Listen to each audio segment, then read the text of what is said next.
যখনই আমরা নতুন নতুন মুরগি পালতে যাব আমাদের কিন্তু এই সমস্যাটা বেশি হবে, কারণ আমরা কিন্তু আসলে বুঝবো না মুরগি কিভাবে পালতে হয়। সেম আমারও কিন্তু এই কাহিনী হয়েছে।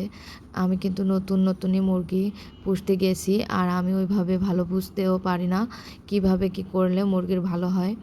ঠিক এই মতো অবস্থায় আমার মুরগিগুলো সব মারা যাচ্ছে আস্তে আস্তে। আমি 20টা মুরগি নিয়ে আসছিলাম, সেখান থেকে এখন আর 6টা মুরগি আছে, আর সবই মারা গিয়েছে। এখন আমার যে ফার্স্ট ভুল হয়েছিল, যে মুরগির ঘর করেছি, ওটা হচ্ছে যে নিচের যেটা, ওটা কিন্তু নেট দেওয়া।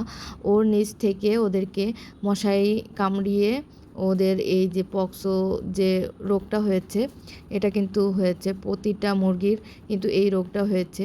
ওদের যদি মশাই না কামড়াতো তাহলে আল্লাহর রহমতে ওরা কিন্তু বেঁচে থাকতো। আর এরপর ওদের আর একটা ভুল হয়েছে, আমি স্যালাইন খাওয়াইনি। আমাদের যে স্যালাইনগুলা থাকে ওইটাই কিন্তু একটু একটু করে পানির সাথে মিক্স করে এদের খাওয়াতেলে মানে এরা এই যে দুর্বল হয়ে মারা যাচ্ছে, এটা হয়তো বা হতো না। তো আমি ফার্স্টেই বলে নিয়েছি, নতুন পালতে গেলে আসলে এগুলো হবেই, মেনে নিয়েছি। সব কিছুই কিন্তু ভুল থেকেই আমাদের শিখতে হয়।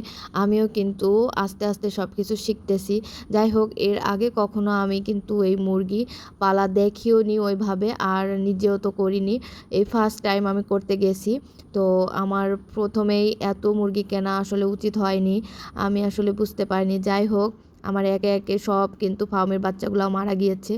যাই হোক, আর 6টা বাচ্চা আল্লাহর রহমতে বেঁচে আছে। তাদেরকে আমি নিয়ম করে স্যালাইন দিই এখন।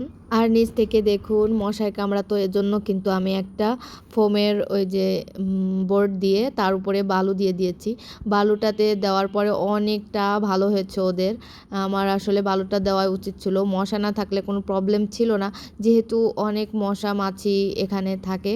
এর জন্য কিন্তু বালু দিয়ে যদি এদেরকে পালা হয় আমার মনে হয় এরা সুস্থ থাকে। বালু দেওয়ার পরে কিন্তু আমার অনেক ভালো হয়েছে মুরগির বাচ্চাগুলা। যারা নতুন খামারি হয়েছেন তারা কিন্তু এগুলো ফলো করবেন। আশা করছি মুরগির বাচ্চাগুলো ভালো থাকবে। সবাই ভালো থাকবেন, সুস্থ থাকবেন। আল্লাহ হাফেজ।